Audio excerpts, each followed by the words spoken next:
भिवू नकोस, मी तुझ्या पाठीशी आहे, हे अजरामर आश्वासन देऊन भक्तांना अभय देणारे अक्कलकोटचे परब्रह्म श्री स्वामी समर्थ महाराज.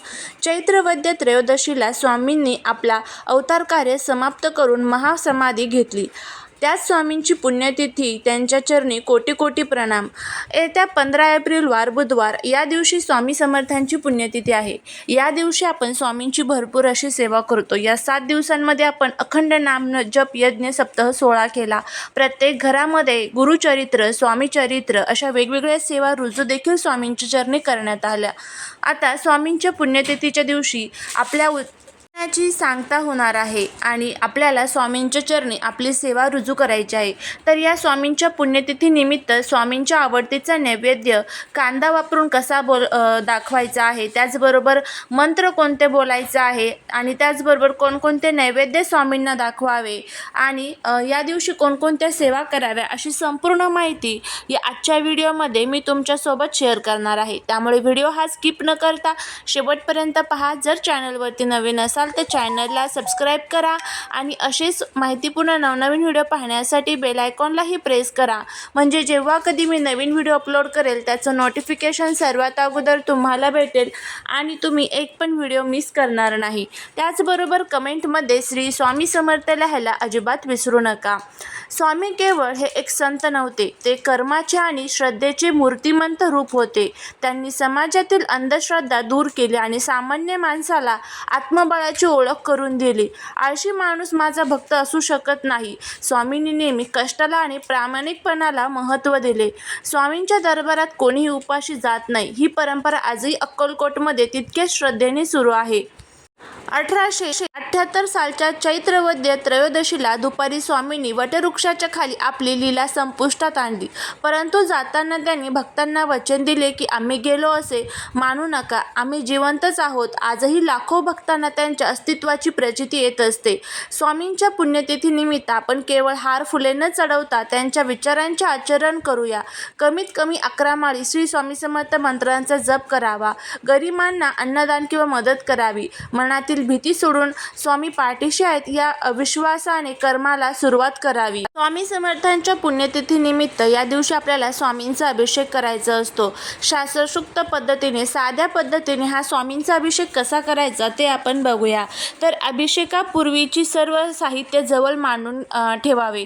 त्यामध्ये स्वामींची मूर्ती, शक्यतो तांब्याची, पितळेची किंवा चांदीची जी कोणती असेल ती घ्या. अभिषेकाचे पाणी जमा करण्यासाठी पात्र, तामण, दूध, दही, तूप, मध, साखर, पंचामृत, शुद्ध पाणी, गंगाजल, अष्टगंध, चंदन, अक्षता, फुले, तुळशीची पाने, धूप, दीप, नैवेद्य हे सर्व आपल्याला घ्यायचं आहे.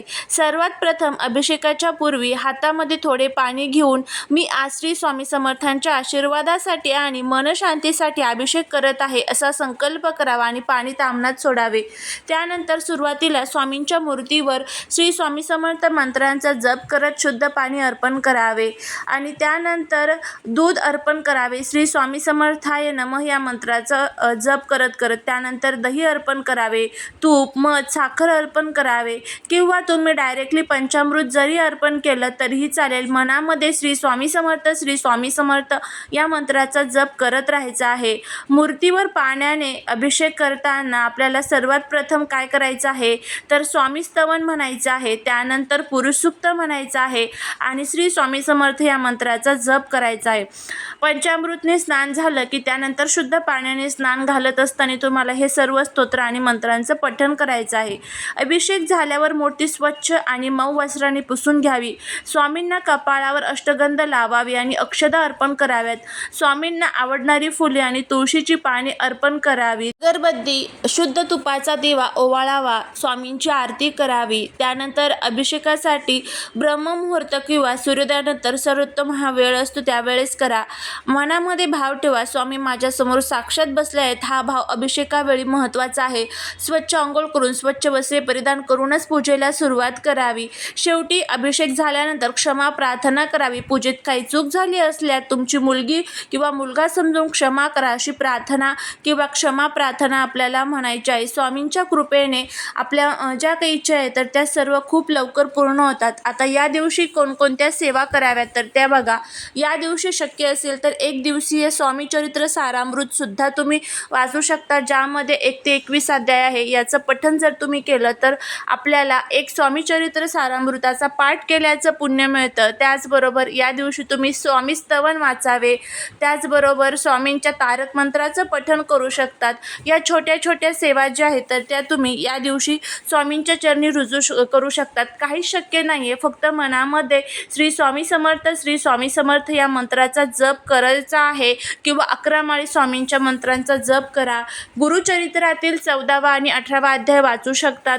हे सर्व सेवा ज्या आहेत तर त्या स्वामींच्या चरणी रुजू करायच्या आहेत, फक्त वाचायच्या नाही आहेत. मनामध्ये आपल्या जे काही अडचणी आहेत तर त्या दूर माझे स्वामी नक्कीच करणार आहेत हा भाव ठेवून आपल्याला ह्या सेवा ज्या आहेत तर त्या स्वामींच्या चरणी रुजू करायच्या आहेत. अशा पद्धतीने ह्या छोट्या छोट्या सेवा आपल्याला करायच्या आहेत. आता त्यानंतर बघा, या दिवशी आपल्याला स्वामींची पुण्यतिथी आहे तर आणि आपल्याला भिवू नकोस मी तुझ्या पाठीशी आहे हा मंत्र दिला त्या स्वामींना आजच्या दिवशी त्यांच्या आवडतीचा नैवेद्य अर्पण करणे अत्यंत भाग्याचे मानले जाते. तर आजच्या या व्हिडिओमध्ये आपण बघूया की स्वामींना आपल्याला कोणता नैवेद्य जो आहे तर तो अर्पण करायचा आहे. त्यामध्ये बघा, स्वामींना कांदा घातलेलं पिठलं खूप आवडतं. फोडणीत जेव्हा कांदा छान परतला जातो तेव्हा त्याचा सुवास स्वामींच्या भक्तीसारखाच दरवळतो. सोबत गरम ज्वारीची भाकरी आणि तुरीची डाळ असेल तर स्वामी तृप्त होतात.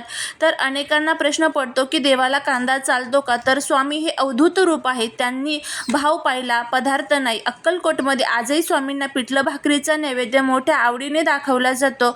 स्वामींना नेहमी श्रद्धेला महत्त्व दिले आहे. नैवेद्य दाखवताना ताटाभोवती पाण्याचे मंडल करा, तुळशीची पान अर्पण करा आणि ओम प्राणाय स्वाहा मंत्र म्हणत स्वामींना जेवणाचे आमंत्रण द्या. शेवटी मनोभावे नमस्कार करून आपल्या कुटुंबावर त्यांची कृपा राहावी हीच प्रार्थना करा.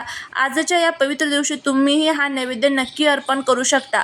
आता जर तुम्हाला पिठलं भाकरीचा नैवेद्य नसेल दाखवायचा तर त्याऐवजी या 3 नैवेद्य सांगते, या 3 पैकी कोणताही एक नैवेद्य तुम्ही दाखवला तरी सुद्धा चालू शकतं. त्यांना पिठलं भाकरी व्यतिरिक्त इतरही काही पदार्थ अत्यंत प्रिय होते. त्यांच्या लीलामृतमध्ये या पदार्थांचा उल्लेख वारंवार येतो. तर बघा, स्वामींना पुरणपोळी आणि कटाची आमटी याचा नैवेद्य खूप आवडायचा. विशेषतः सणासुदीला अक्कलकोटमध्ये हा नैवेद्य आवर्जून केला जातो. पिठलं भाकरीसोबतच स्वामींना पुरणपोळी अत्यंत प्रिय आहे. जेव्हा एखादा भक्त मनापासून पुरणपोळीचा नैवेद्य आणत असे तेव्हा स्वामी मोठ्या आवडीने त्याचा स्वीकार करत. हा नैवेद्य बनवताना त्यात जायफळ आणि वेलचीचा वापर करा, ज्याचा सुगंध स्वामींच्या चरणी अर्पण होईल. शेवटी कटाची आमटी आणि साजूक तुपाची धार असेल तर हा नैवेद्य परिपूर्ण होतो. स्वामींना गावाकडील साधे जेवण खूप आवडत असे, त्यात वांग्याचे भरीत हा पदार्थ नक्की असायचा. स्वामींच्या आवडतीचा दुसरा खास पदार्थ म्हणजे वांग्याचे भरीत. चुलीवर भाजलेल्या वांग्याचे भरीत आणि ज्वारीची भाकरी हा नैवेद्य स्वामींच्या साधे राहणीमानाचे प्रतीक आहे. भरीत बनवताना त्यात कांदा भरपूर टाका, लसूण आणि कोथिंबीर वापरा. हा नैवेद्य दाखवल्याने स्वामींना आपल्या घरातील साधेपणा आणि भक्ती लवकर जाणवते. तिसरं म्हणजे स्वामींना साधी तुरीची डाळ आणि त्यात थोडा हिंग आणि कढीपत्ता घालून केलेले फोडणी खूप प्रिय आहे. त्यामुळे तिसरा पदार्थ फोडणीचं वरण आणि भात हा स्वामींचा अत्यंत प्रिय नैवेद्य होता. पण लक्षात ठेवा, हे वरण बनवताना त्यात प्रेमाचं आणि श्रद्धेची फोडणी असावी. साजूक तूप घातलेलं गरम वरण आणि मऊ भात जेव्हा आपण स्वामींना अर्पण करतो तेव्हा ते तृप्त होतात. हा नैवेद्य आजही स्वामींच्या धावपळीच्या आजच्या या युगात आपण सहज बनवून स्वामींना अर्पण करू शकतो. यंदाच्या पुण्यतिथीला तुम्ही तुमच्या शक्यतेनुसार यापैकी कोणताही एक नैवेद्य अर्पण करू शकता.